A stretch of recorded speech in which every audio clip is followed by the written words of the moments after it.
Testing 1, 2, 3. All right, we're back.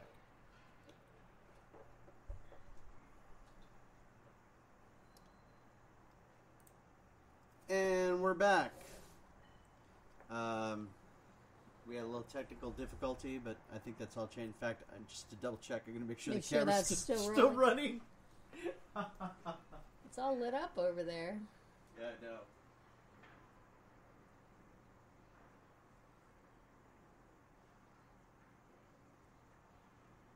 Yep, it's running. We're all good. In fact, it's been running for 24 minutes. I've got my whole phone call. Yeah, I got your whole phone call. Okay, so Cammi brought over some footage from her documentary, Thrill Like a Girl, so we're going to go ahead and take a look at that. So I'm just going to... Yeah, so there's a scene there, there's a Lucy Grant, and then there's a trailer. The other stuff is more about the YouTube and some photos and stuff. You don't happen to know...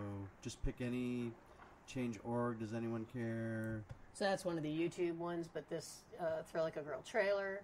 Oh, okay. Or there's something entitled Lucy Grant, which is a scene okay, I'm let's take a look at the trailer. Let's have volume on it so we can hear it.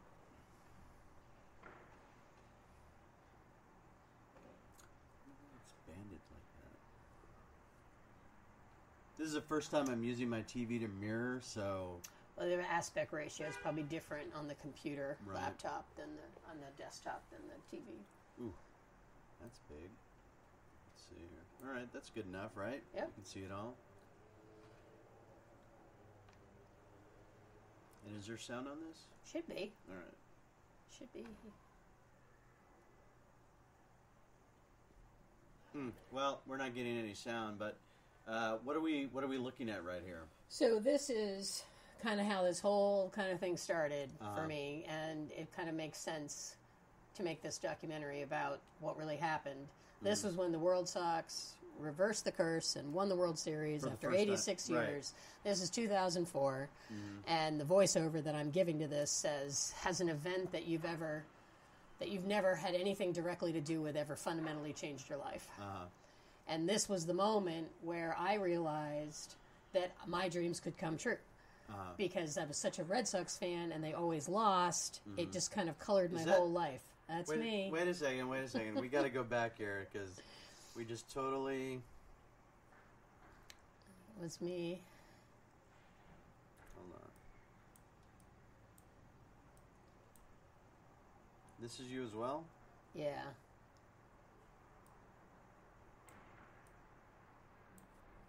All right, hold on. Here we go.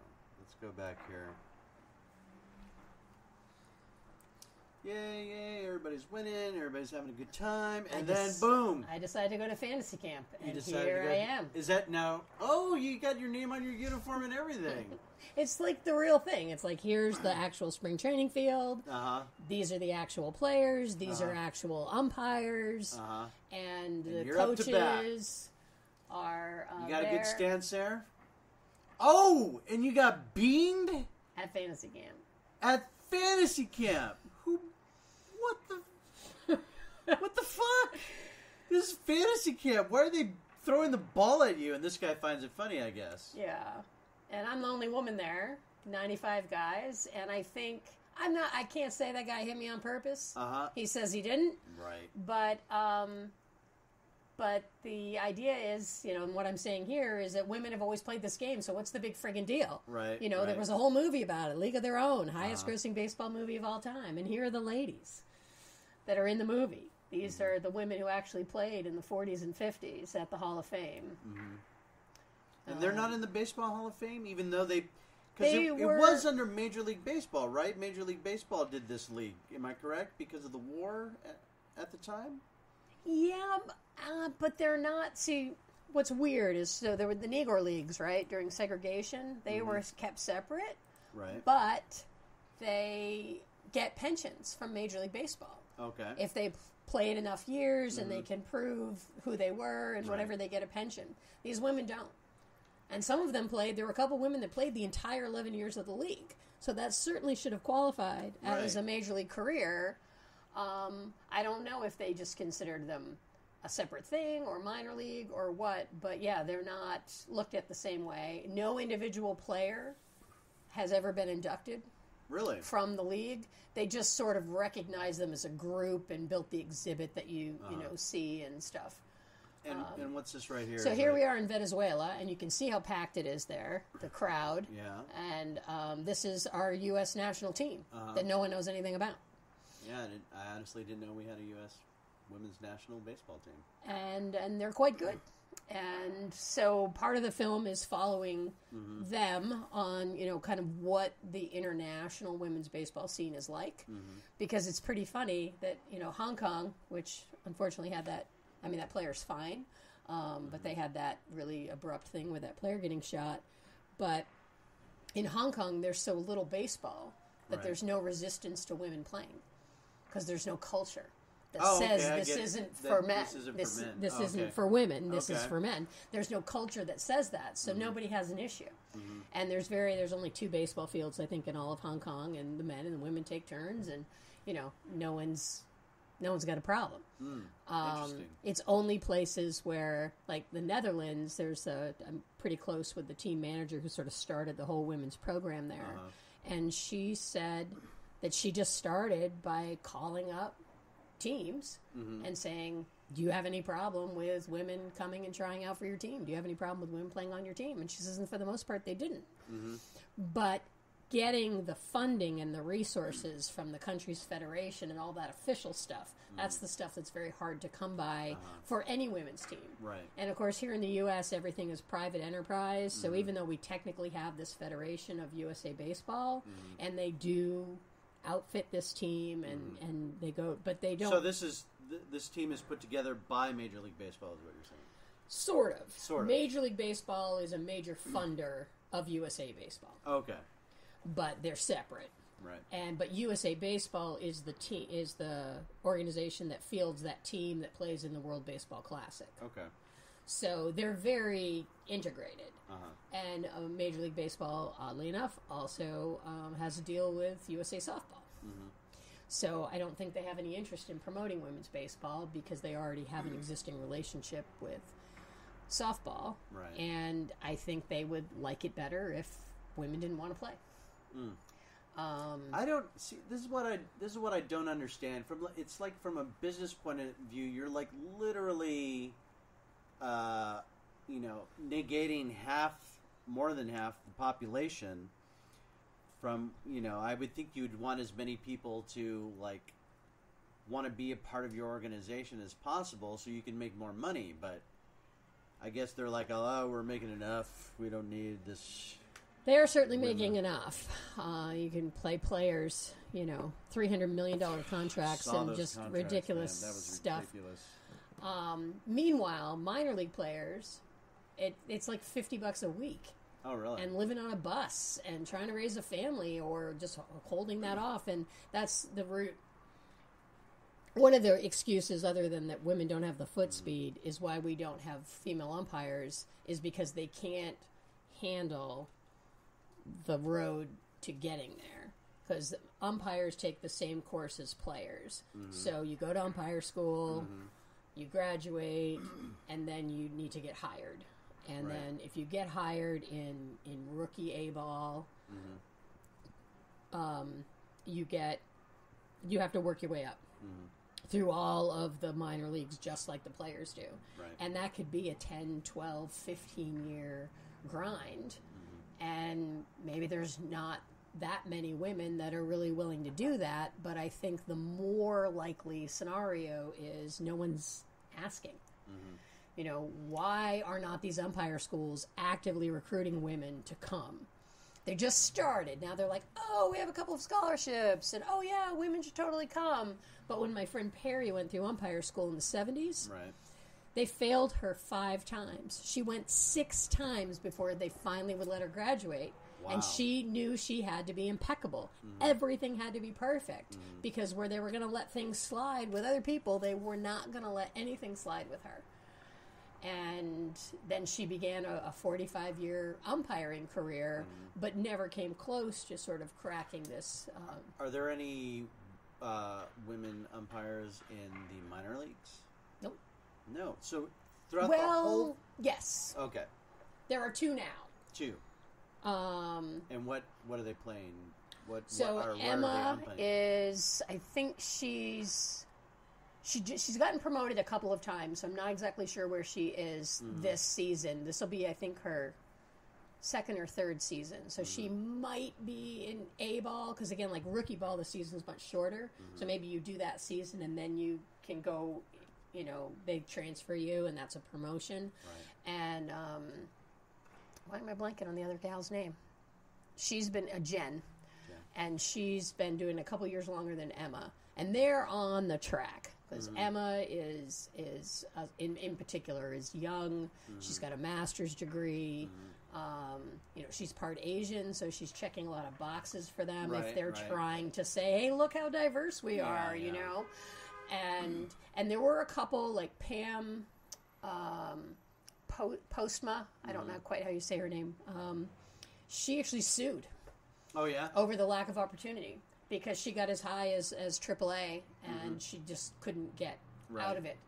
And, and they put her through hell. And there's absolutely no reason. Right. Other than, pride and machismo. And there's this idea, right, that if we let them do this, then we're losing somehow. That this isn't ours anymore, right? Like, men have always owned baseball. They've owned every bit of it. Right. And inviting women in or encouraging women in feels like a loss to them in some way because then there's technically less spots for men. But this isn't a zero-sum game. Right. And I think these like professional umpires, major league umpires, make extremely good money. They're like 6-figure jobs, and it's very nepotism. And like one of the young guys now, his dad was an umpire for 40 years, and you see these guys on TV. They do not have the foot speed, right. that a young woman would or a young man would, and yet they hang on to these jobs forever and ever and ever. And I guess maybe that's what they're afraid of, is being replaced or being diminished somehow. But if you look at it that way, then that's the problem. That's the mental problem, is that I think what happened to me at fantasy camp was more about, if you can do this, it's not that special anymore. Right? So this is like a guy thing. This is like a man cave, rah thing. And we don't necessarily want a woman here because it's kind of messing with our fun. We can't be as crude and we can't be as whatever, even though I don't know why that's fun. I think there was some of that, but there was also this, I thought I was special, but you're here. Oh, right. So maybe I'm not so special, and that pisses me off, and so you need to leave. How special can you be? You're paying to go to fantasy camp. You're not a Major League Baseball player.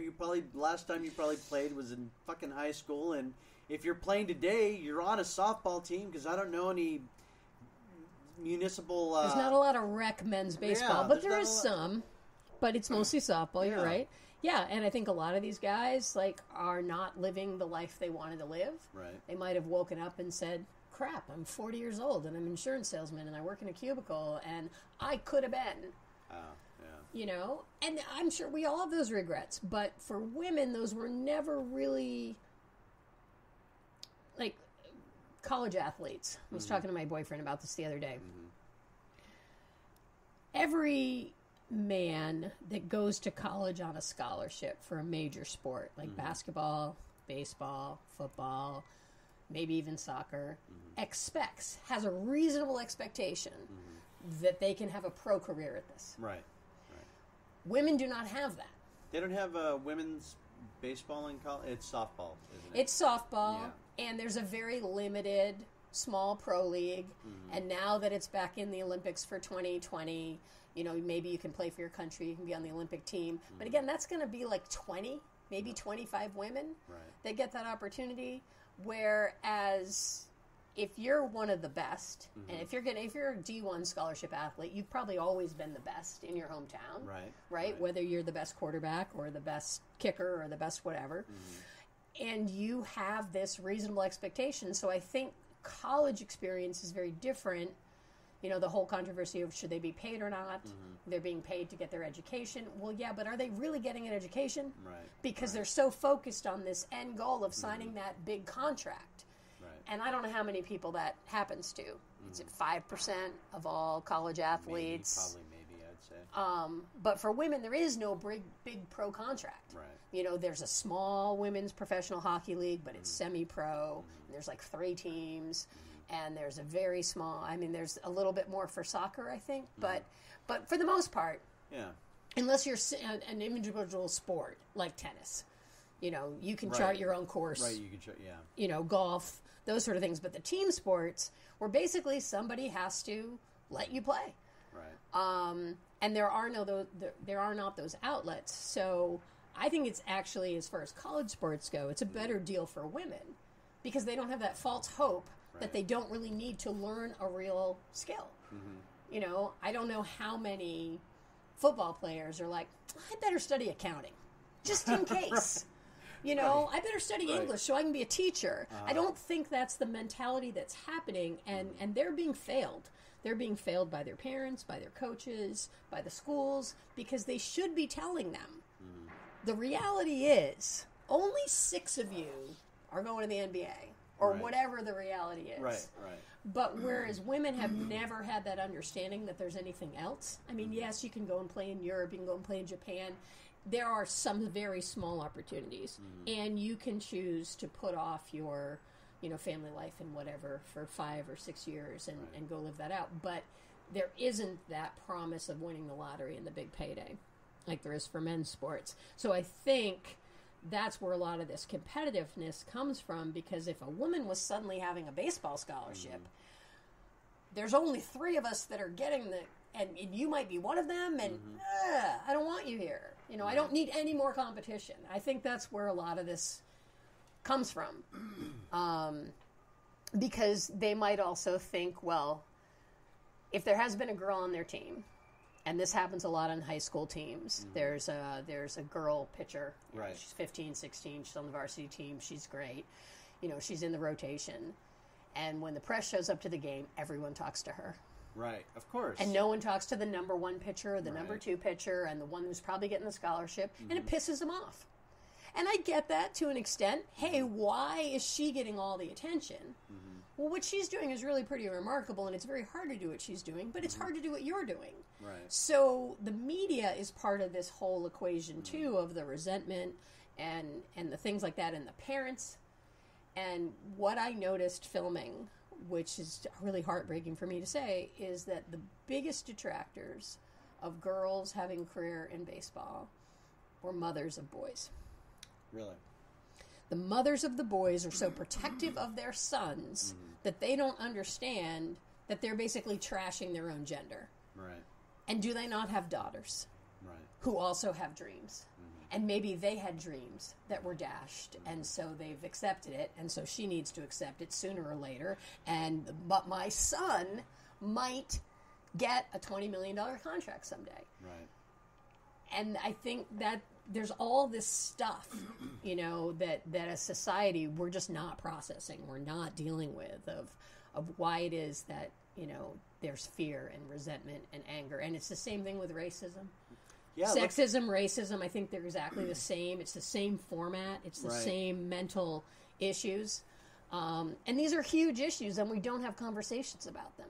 And that's what I'm really hoping this film does. I'm not, I just want people to have a conversation, just like this period end of sentence. Hopefully people start having conversations about menstruation and not feel like it's icky and I can't talk about it. It's like, oh, there was a film that won an Oscar about this. Maybe it's okay to talk about.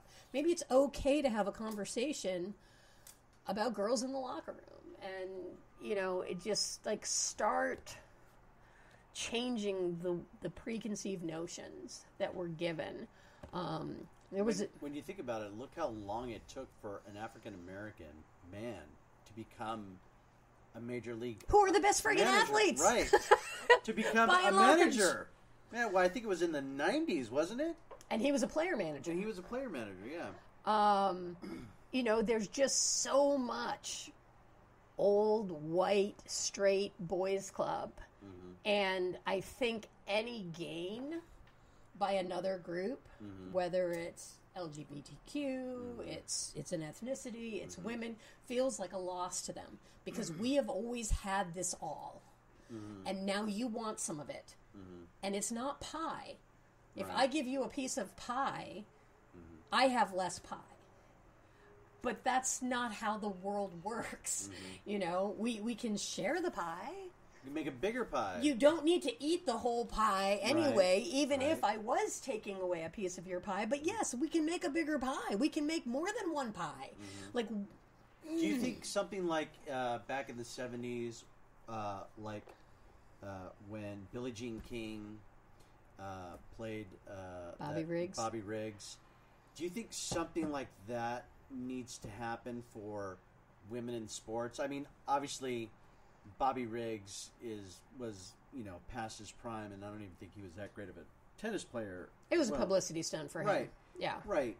And I saw the documentary, and I think that, in my opinion, he acted the way he did because that was his role, to be that male chauvinistic. Yeah, he might have really been a dick. Right. But he might have amped it up. Right. You know. And I think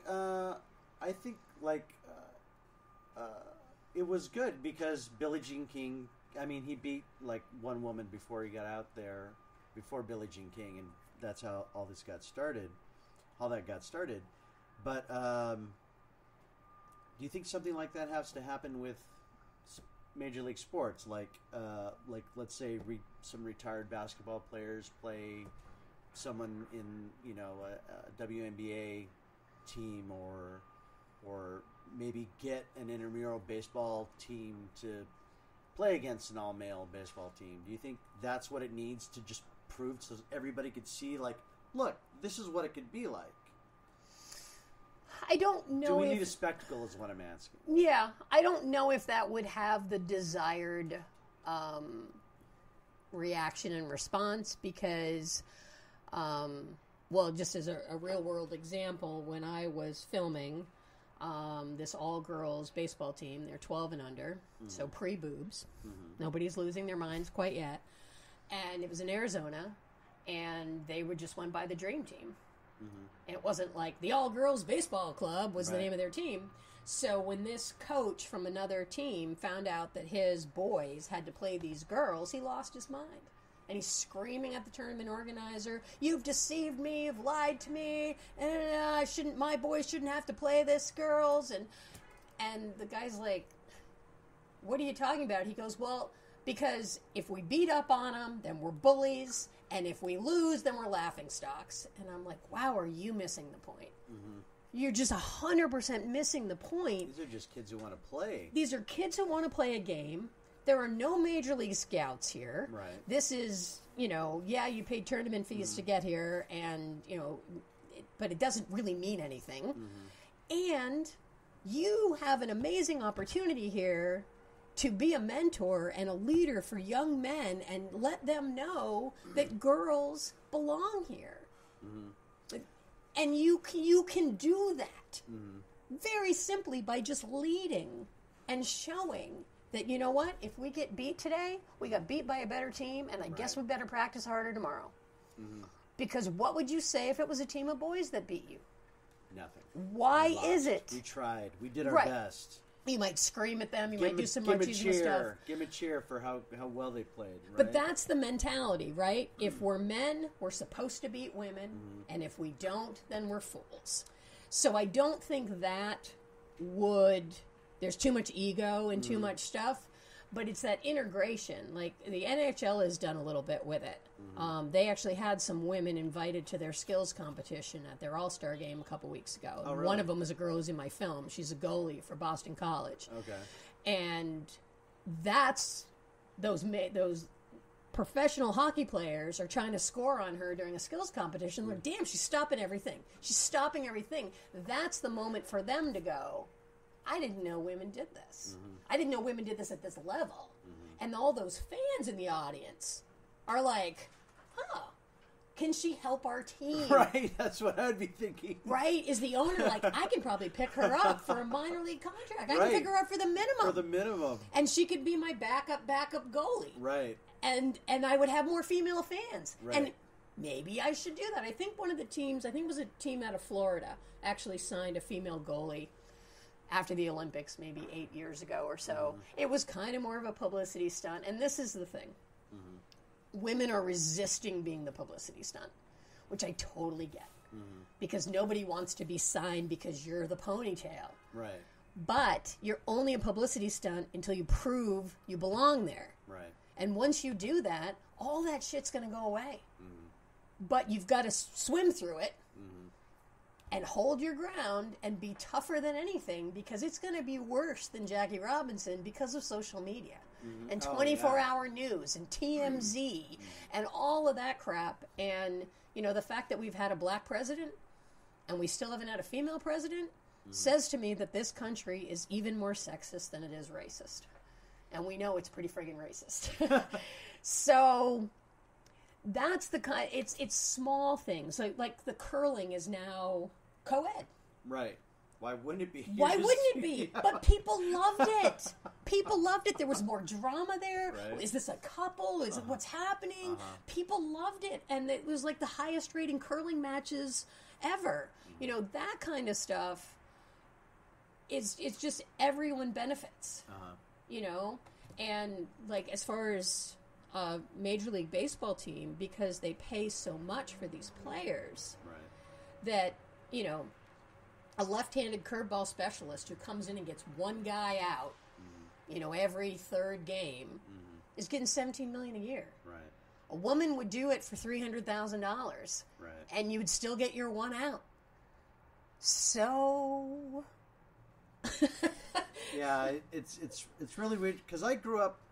I didn't play baseball. I played soccer, but I grew up in an intramural league, and I'm not going to lie. I thought I was better than those girls until I ran up into some of them, and they would make me look silly. But I never thought, like, I did think, yeah, I'm being beat by a girl, but I also knew at the exact same time I'm being beaten by a better player.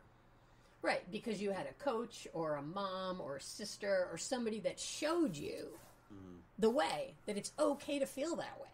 Right? It's okay to get beat by a better player who happens to be a girl. Yeah. But there are boys, you know, that's where throw like a girl comes from. Don't throw like a girl. You hit like a girl. You run like a girl. It's an insult. You know, you see it in every military movie, right? The drill sergeant is screaming at his soldiers. Come on, ladies! Right. That's an insult. It's a gender-based insult. You might as well call them little bitches. That's what you're saying is, you suck so much, you're a girl.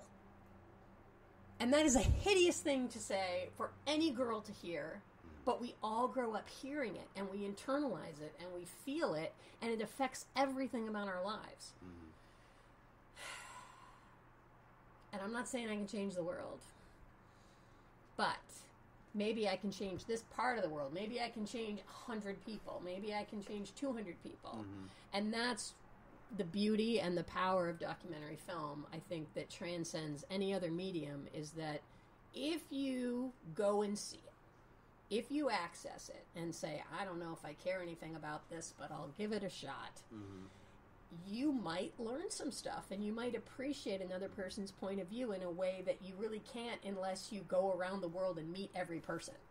You know, how many people are going to go to India and go talk to women in remote villages about what their lives are like? But you can watch a film about it and sort of get it, and maybe open your eyes a little bit, and maybe the next time you're going to scream at somebody, you know, something negative as an insult, you know, maybe you won't.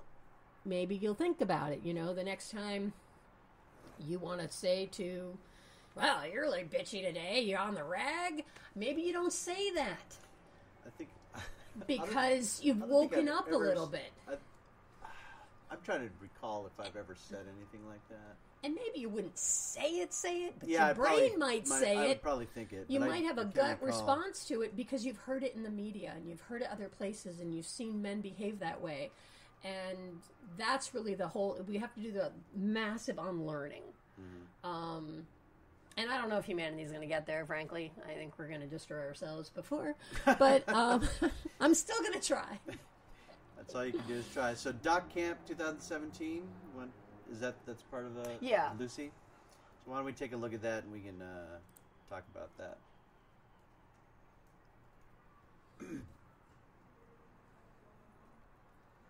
So this is mostly interviews, so it... Oh, wait. That's the dudes at fantasy camp again. And the whole point of this shot is like it's dude, old dude, older dude, dude. And more dudes. And me. Yeah, they're all coming out of the locker room, but of course I didn't get to use the locker room. They put me in the umpire's changing room, and the umpires had to change in the locker room because they don't have men's and women's facilities at baseball camps. And here's me getting creamed again. And, so did you only get hit one time? Well, that person's got a ponytail. Is that another woman? Might have been. I went to 2 camps, and the second camp had more women. Oh, okay. Oh, you got mean. Yeah, that's me again. Okay. But it's just like, even just the audio is really what's, happens is because if I make a put out like that, it's like the simplest play you can possibly make. And there's this whole big like, whoa, like they have to cheer for me because, the assumption is that I couldn't.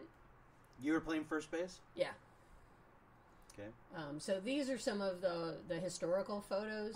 This is it's all messed up. They're flying around, but women have always played this game, and that's another point in the film is that this isn't new and weird and strange, and we're not rebels, and this isn't a feminist agenda.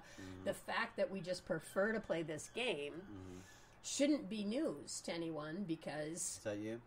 That's Lucy. Lucy, okay. And she's one of the greatest kids. She's not a kid anymore. She's in college. But she says in this interview, she breaks my heart. This is her at bat. And she could stroke the ball. She's playing softball for Smith. Because this is the dilemma that they always have. Is if you want your college paid for, you got to give up baseball. Because nobody's going to give you a baseball scholarship. And she's talking about how she's been treated on baseball teams because she's always been the only girl. And it's not so much her teammates. It's other teammates? It's the other teammates, the other coaches. Like when you go to shake hands at the end, they'll refuse to shake her hand, or they'll spit in their hand, or they'll just do this stupid bully crap.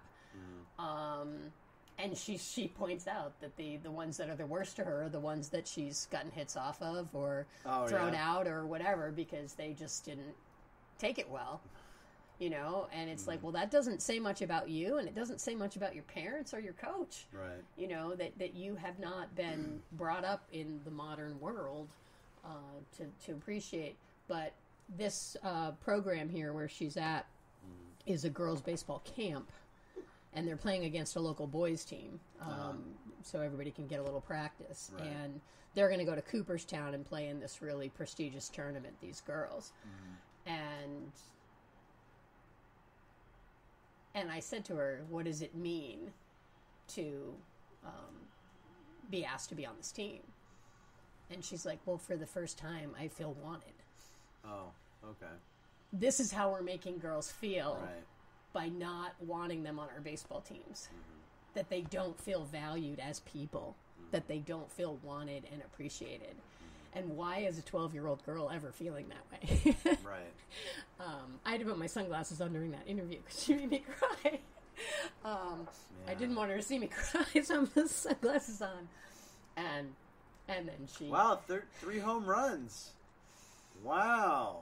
And there they are, and they brand the ball for you and give it to you and tell you what date you hit it on, and nice. Yeah. Yeah, a couple of years ago, a woman, woman, 16, Kendra Levesque, won the home run derby. Oh, really? And they had to re-engrave the trophy. They made it the Queen of SWAT. Because she was the best one. Right. And it's the first time that's ever happened. That's and, awesome. I mean, to their credit, they did it. Uh-huh. I don't know that it's any... I don't know if we need the word queen, but at least they acknowledge the fact that, Would you have preferred it if it stayed King of SWAT? I don't know. That's a tricky one. It's sort of like, are you an actor or an actress? Now they've done away with that in a lot of places. Right. Like, there's no firefighter S's. Right, that's true. You're just a firefighter, and you can do the job, you can do the job. And, in that, I like that simplicity.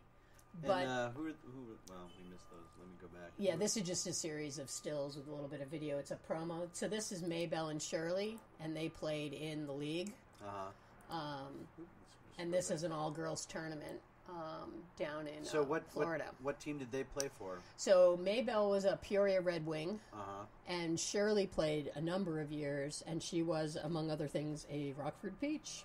Oh, okay. Yeah, and she's awesome. They're both great. And Shirley says, I thought this is what I was going to do my whole life, and when the league ended, it was devastating because. Sort of like I was talking about with college athletes, like, this is my plan. Right. And what do you mean? I'm 20 and my career is over. And so she became a telephone operator and worked her way up through AT&T and spent a whole career there. Maybelle actually became the first female manager for Northrop Grumman, and she managed all their transportation and delivery of missiles and aircraft. Oh, really? Still a badass. And she's 93, and Shirley just turned 86. And they're still out there playing and coaching. They'll sign an autograph for anybody. And they're very indicative of who these women are who played in the All-American League. And they're so humble, and they'll all tell you, we didn't think we were doing anything special. Right. Yes, we were offered a chance to play ball. Yes, we made more than our fathers. We sent money home, but they were all so young, and it was 1942 and 44, and you didn't really think that you were doing anything because there was no equal rights movement. There was no Title IX. It was like pre all that stuff, and it was really the first time that there were ever, this is the age where you couldn't own property on your own as a woman. You couldn't have a bank account. As in the 1940s? Wow, I didn't know that. And that's why women stayed home with their parents or they married. Those are your two choices. You had no other financial means of stability. Maybe you'd be the school teacher.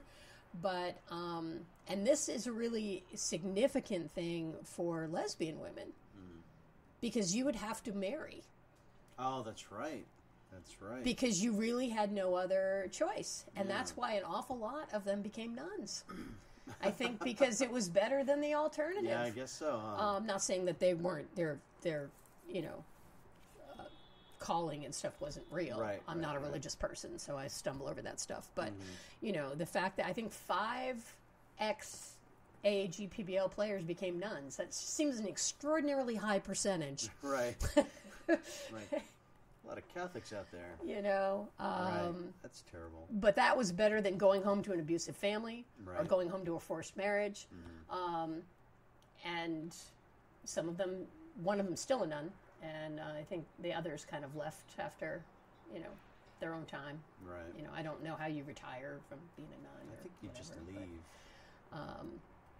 But it's weird how the Catholic Church treats nuns. Like, in case you don't know, like if they're I forget what they're called. Their nunnery? No, their convent. Convent. Yeah. They don't own the land. They don't own the building. In fact, when one of the reasons why I kind of had it with the Catholic Church is that the church I was going to sold the land that the nuns were living on, sold the land, and they had to leave, but they didn't give them, they had to go find another place, another convent somewhere, and the Catholic Church wasn't going to buy it for them. It was really weird to me, and I'm like, well, where are they going to go? Oh, well, they'll blah blah blah blah. Well, and all that stuff is they'll join different orders and da da da. Right, like break up your family. Right, and... that was the excuse I was given, and that was kind of like the beginning of the end for me with the Catholic Church. Well, and again, you're saying women have no value. Right. That's what it's saying. Right. We do not value you. And so move along. And even in Los Angeles, there's a house here that these nuns, like 13 nuns, lived in this place, but because it was owned by the Catholic Church, and Katy Perry, I guess, bought it or wanted it. I don't know if she bought it or not. But, the nuns had no legal right to it. And, basically the Catholic Church is like, oh, you're going to give us X amount of millions of dollars? Yeah, we'll sell it to you. Where are they going to live? We don't know. They'll figure it out. It's kind of like what the attitude was. God will provide. Yeah, God will provide. Yeah. Yeah, you devote your life to, a calling. Service. A calling, a service. And they're like, eh. Well, and all that stuff's come out about the sexual abuse and all that stuff, too. It wasn't just the altar boys. It was the nuns, too. And I'm just I don't know how anybody does any of this. But I guess maybe it makes things more palatable or something. It's easier to believe that there's some kind of plan and some kind of structure. And, right. I'd rather burn it down and build it up again. Exactly. Yeah. Even I know we're on a religious topic right now, but I couldn't believe, I was following this conclave that they have regarding sexual abuse in the church. And I'm like, that's all you guys are going to do is right, reprimand people and move them around and no, why isn't anybody going to jail? Well, a lot of the fact of the matter is a lot of the guys who are, they just kind of either, I think now they're going to be defrocked and leave the church and, the Cardinals are supposed to bring call to the attention to the police when something like this happens. But if you believe some of the stuff that just goes on in the Vatican alone, then I could see why it's a hard ship to turn. You know what I mean? Oh yeah, I don't. When this has been. What's the word I'm looking for? I don't want to say ignore, almost condoned for who knows how long. Right, it's just part of the way things are, and we don't really talk about it, and hush hush, wink wink, and all that nonsense. And meanwhile, those that have less power are being abused. Right. Whether it's young. We always ask a Twitter question. Whether it's young boys or have to log into HQ to keep my streak going. What's that? HQ Sports, HQ Trivia. It's a live mobile trivia game, but this woman does the HQ Sports, and she's like a real sports person, whereas the ones that do the regular trivia are more like comedians. And some of them are really funny, but she's knows her sports, and she's. But if you play every day for 5 days in a row, then you get a free life, an extra life to use in another game. Oh, okay. So I just log in. I don't need to play. I'm just logging in to keep my streak going. Okay, I get it. Technology. You don't want to lose your streak.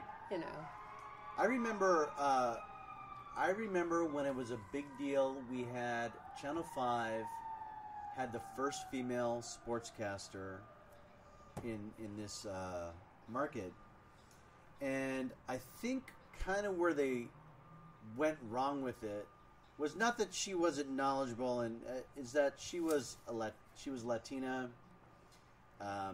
She had an accent, and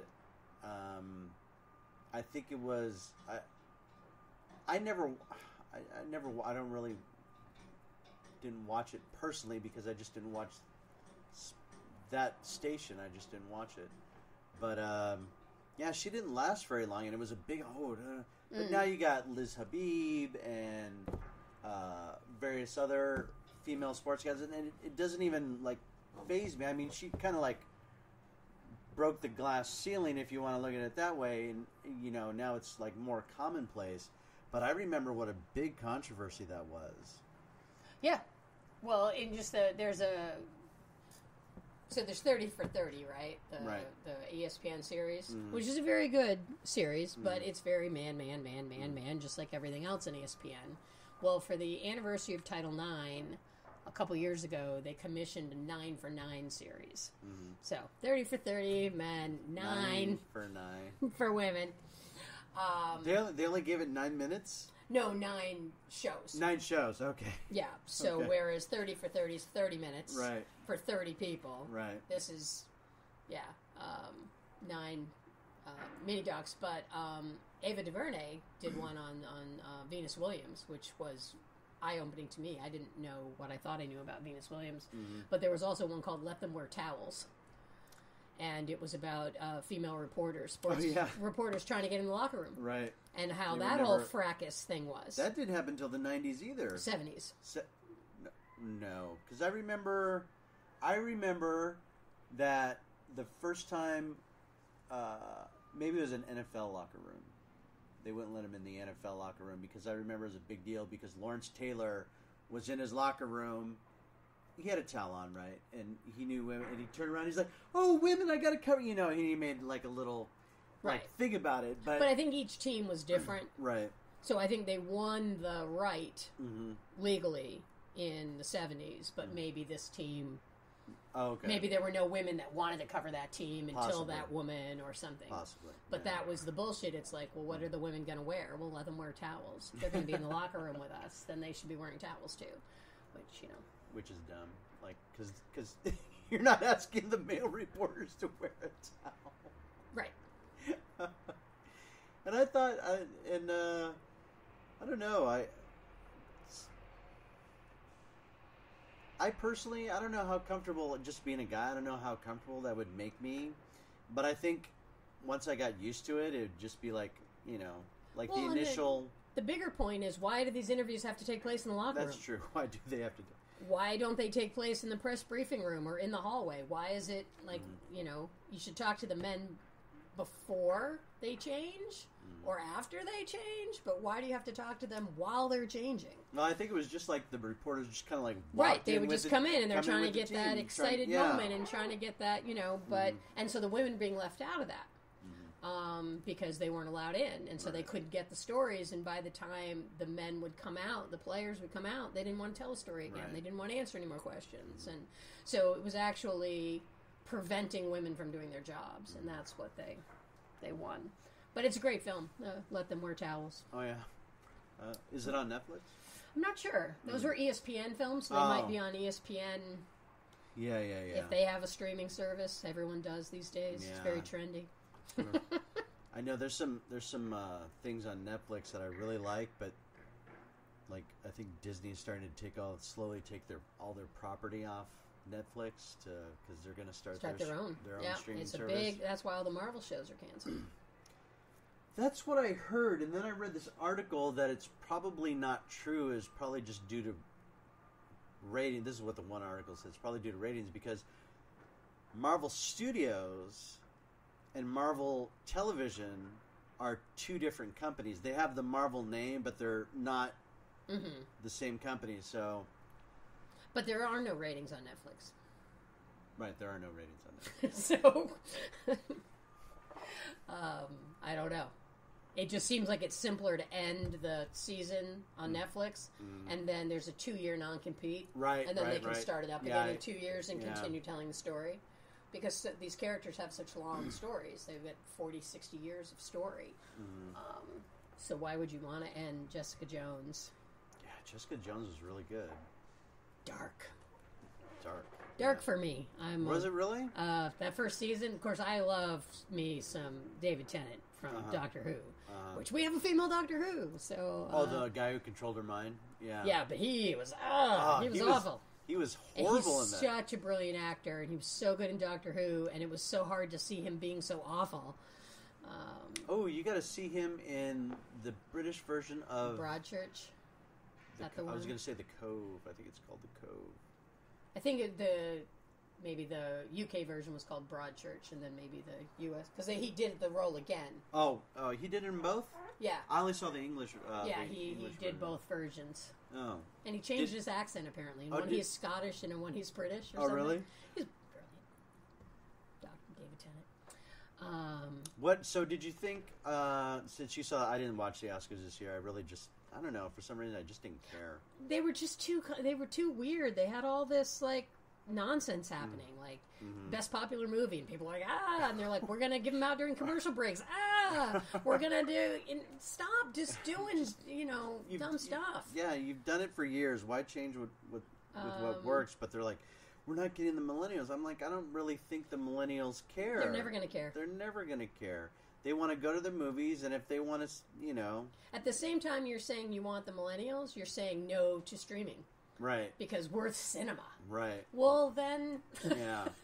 You get to pick. Yeah. You can have one. You can't have both. Well, Roma, was a streaming... Which was huge, groundbreaking craziness. But it did have to play in theaters. It had to play in a limited run. You have to play in certain amount of... To even qualify. To qualify, right. But the fact that it's a Netflix movie made it... That's probably why it didn't win Best Picture.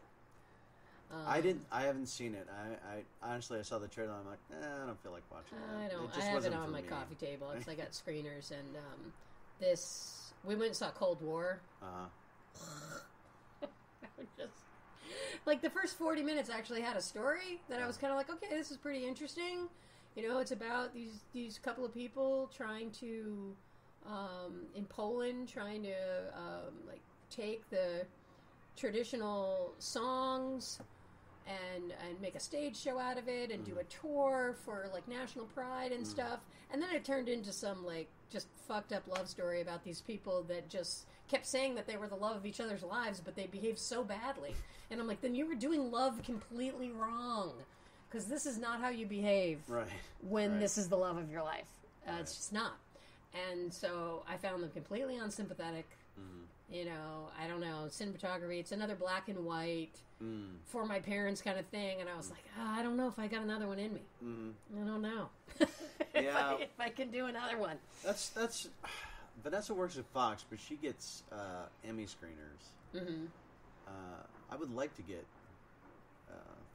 I get them from Film Independent, from SAG, and from I don't get the screeners from the IDA, which is the Documentary Association, but they have screenings constantly that are free. I've gone to a few Academy screenings before on the Fox lot when I worked at Fox. Friends would invite me. Well, the IDA has kind of a different awards track. Their award for Best Documentary is in December. So it's before everything, and it's very rarely not the ones that get nominated for the Oscar. Oh, really? I mean, very rarely that it is. Oh, right. The ones that get nominated. I think actually Minding the Gap won this year, but they play maybe the kind of the best 30 documentaries of the year in a screening series at the Landmark, and there's like 3 a week, and we just go, and filmmakers are there, and I love it. I love it. I didn't know about that. It's one of the perks of living in LA. The IDA membership is the best deal in town. It's $85 for the year. Oh, really? And it's just like crazy amount of free screenings. Man, maybe I should join the IDA. I highly recommend it. Plus, they're an awesome organization to support.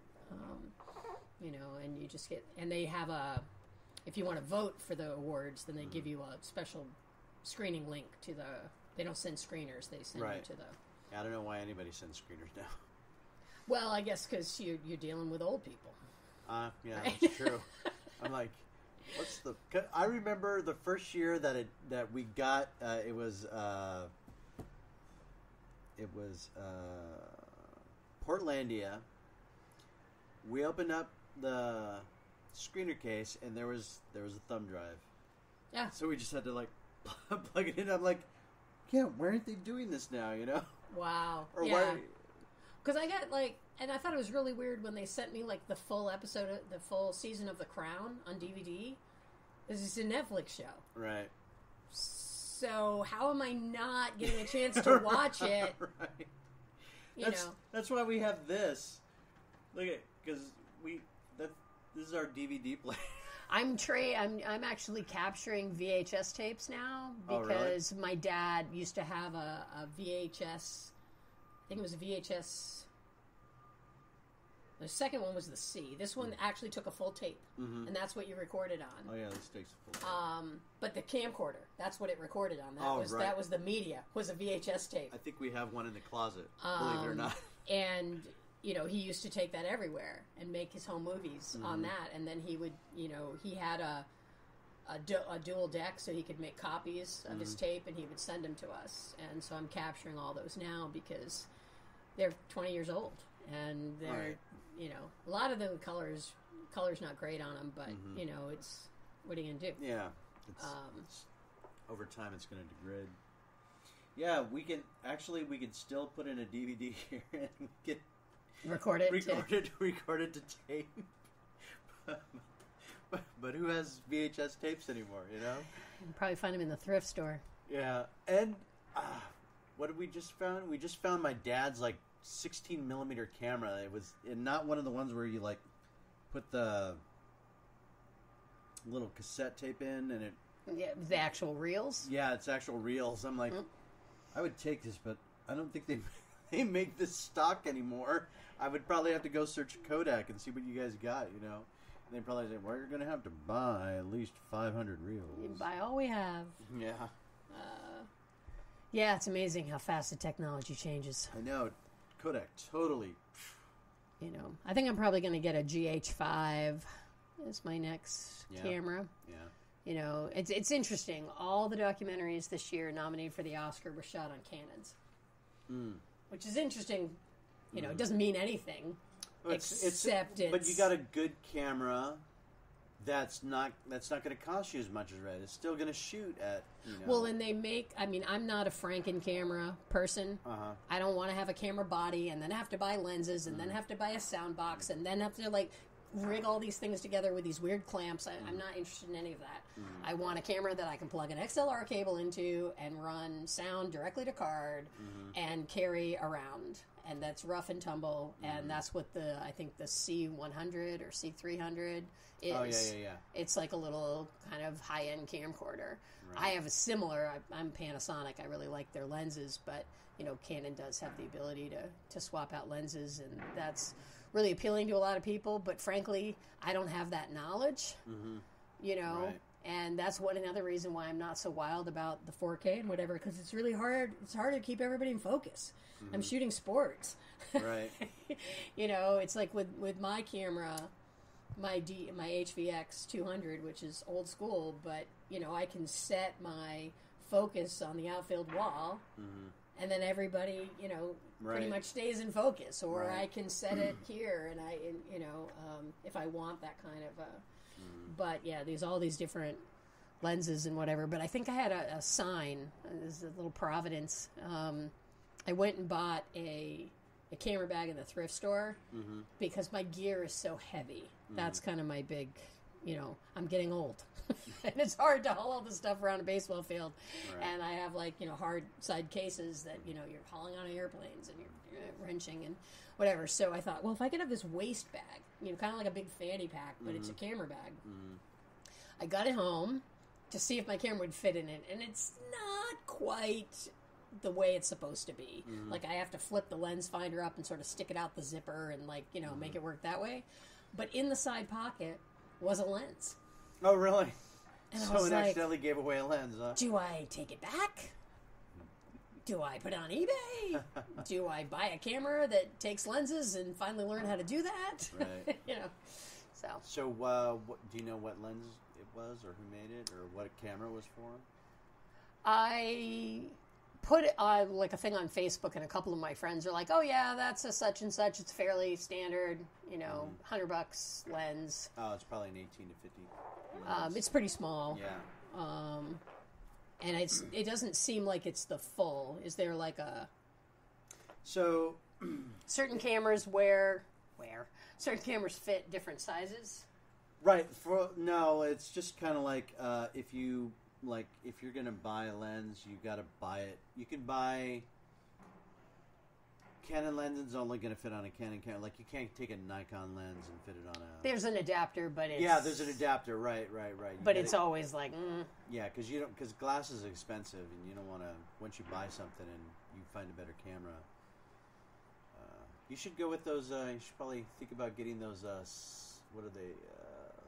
Mirrorless cameras now. Like they don't have a mirror anymore, so the mirror doesn't like have to flip down. Yeah. It just right to the sensor. I don't know how that's going to work. I just see that burning out quickly in the future. Yeah, I like going to NAB and just sort of seeing what's new and and stuff. But you know, the next thing I want to buy. Let me tell you. Last things I've shot have all been on this phone because it's so versatile. And it's subtle. And it does time lapse, it does slow motion, and it'll do like long. So you can do it to 120 frames, all the way up to 960 frames per second. But you only get like 10 seconds worth of things. So which one's that? This is a Pocophone.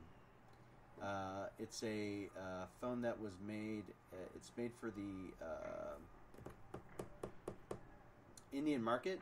But you, as long as you use the same style of carrier, like I have I actually have a Consumer Cellular because it was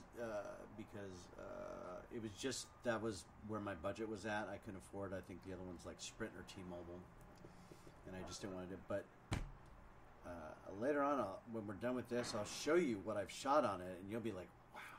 Yeah. Well, and that's, I mean, some of the footage in my thesis film, I shot on my camera, and there's like, on my phone, because there's this scene where it's, because my thesis film is called Bottom of the Ninth, and it's about my dad and the fact that he didn't learn to read until he was in his late 50s. And... Really? Yeah.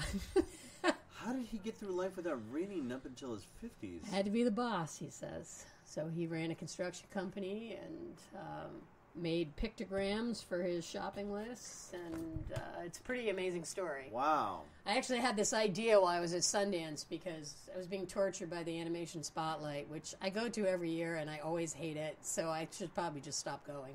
Because it's like... I don't know why they picked the films that they picked, but, I mean, there were a couple that were watchable, but then there was this last one, and I was like, oh, crap, this thing's going to be like 20 minutes long.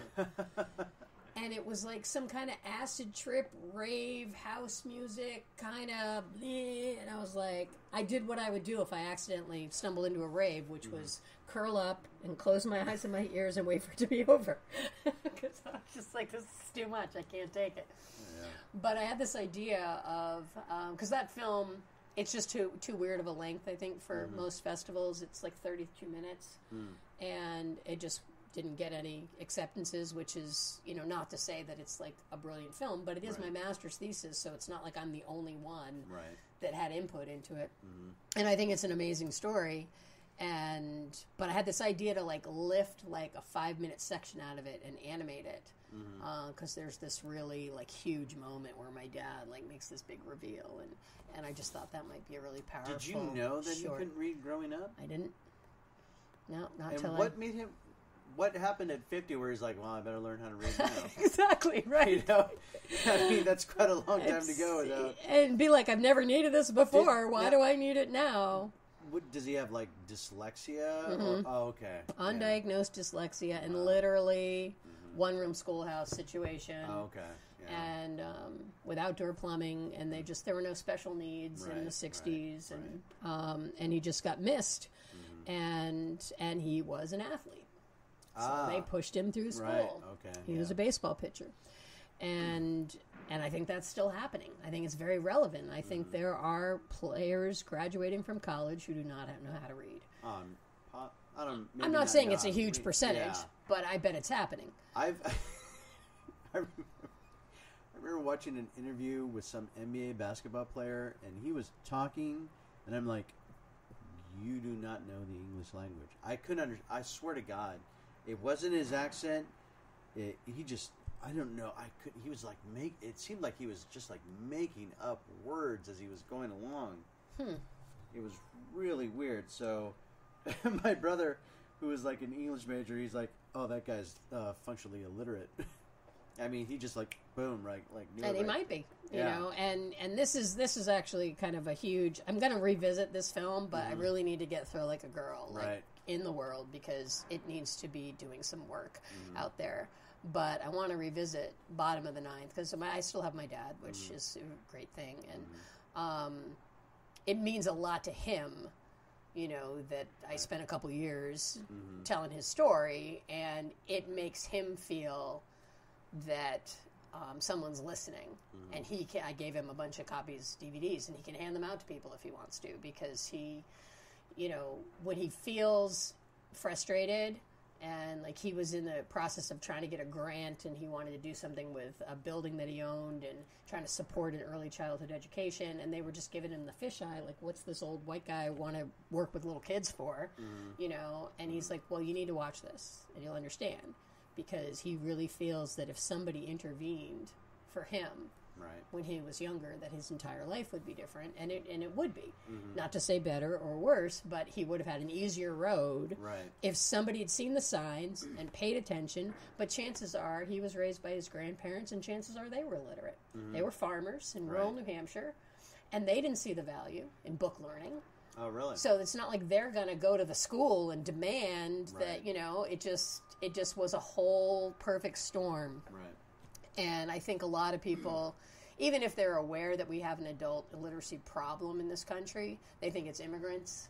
They think it's people that have been bothered. Well, I remember back in the 70s, there was a huge, massive campaign for adult public literacy because of so many people who either didn't go to school or didn't finish school. But I remember those PSAs back then, you know, learn how to read. So learning is fundamental. Learning is fundamental, yeah. Well, because you think about it, if you don't read, you can't read to your kid. And you can't help your kid. And then your kid doesn't see that there's value in this. And then, you know, and it's a vicious cycle.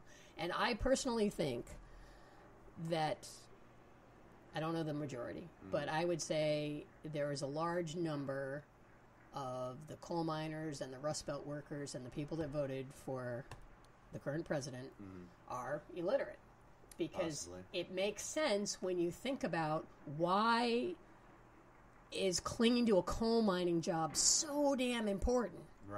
Because you can't do anything else. Or you're scared to say, I can't retrain for a job fixing windmills or installing solar panels because I can't read. You're never going to say that out loud. But yet, I can keep going to that hole in the ground, and I can take care of my family. And so I'm voting for this guy. I really think there's a big part of that, because otherwise it makes no sense. You want to hear some irony? The Coal Mine Museum in West Virginia is totally run on solar power. Yeah. No, I mean, and of course we, not having these struggles, are like, why wouldn't you want a better job? Because it's terrifying that you're going to take away the only thing I know and the only thing I've been successful at, that my father did and my grandfather did and my son's going to do. No, you can't take it away. I've seen a documentary on coal mining, and I don't understand. I mean, you could see how the coal mining companies took advantage of these rural people because, A, they'd hire you. You had to live on the houses they gave you. They paid you with not money. The company store. You had to buy all your stuff from the company store. So it was like indentured servitude. The railroads did the same thing. Yeah. Oil barons, I'm sure, did the same thing on the early oil fields. I mean, this country has an incredibly horrible history of exploitation of the powerless. And it's even happening today with social media and big data. I mean, they're just sucking in. I just saw this documentary. You're a product, man. Yeah. You're not a customer. You're a product. And what makes me even angrier is for a long time it was the law that that in order for anybody to sell your personal data, you had to give them permission. And last year they passed a law saying you didn't have to do that anymore. Well, and nobody reads those terms and conditions agreements anyway, and it might say it in there. But you don't. But here's the thing: even if you do read the terms and conditions, what are you going to do? You're going to get your lawyer and like send it back to them, saying, "Okay, you need to take this out if you want me." You just can't participate. Yeah, you just can't participate. And how do you not participate? If it wasn't for Facebook, I wouldn't have had any kind of film career whatsoever, because that's where I got most of my jobs. I could not have Facebook. And so, Facebook would probably be like, well, you got a good end of the deal then, didn't you? I and guess. all we did was steal some anonymous data about you. Right. Some anonymous data. I know. It's... Well, it's... I want to keep going, but it's 4:33, and I promised people I would I would help with their film today, believe it or not. I want to thank you for coming back on my podcast. I want to thank you for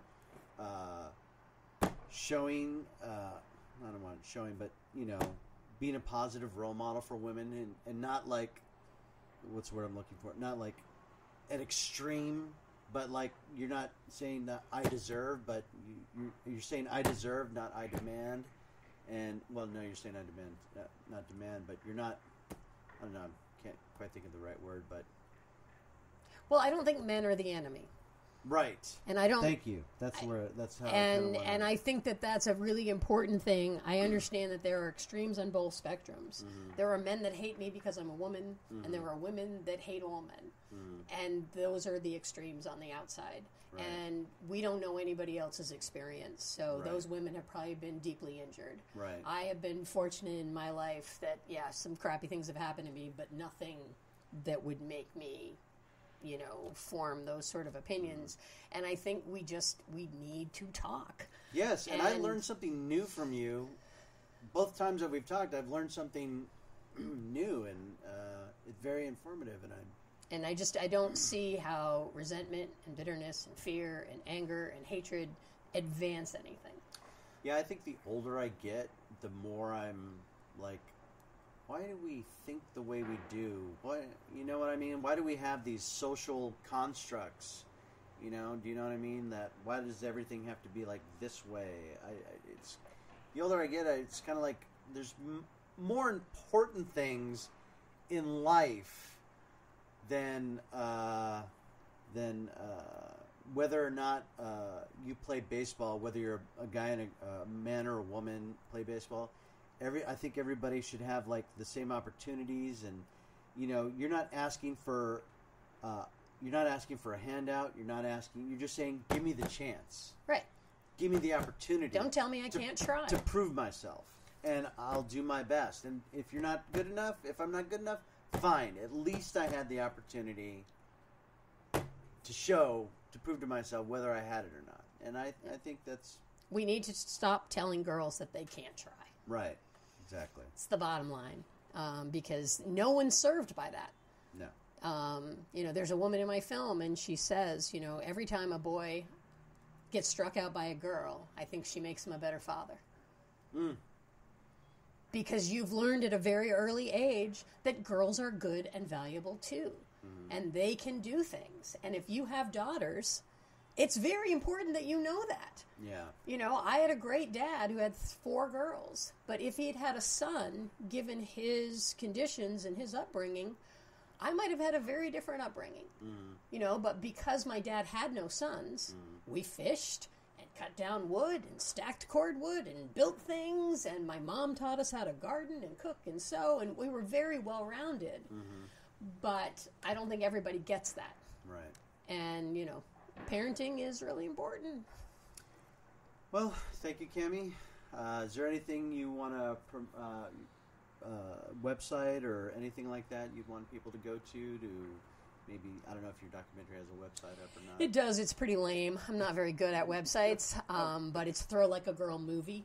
Throwlikeagirlmovie.com. Okay. And there's a Facebook page for Throw Like a Girl. Okay. There's Twitter, and then there's our YouTube channel, which I call Throw Like a Girl TV.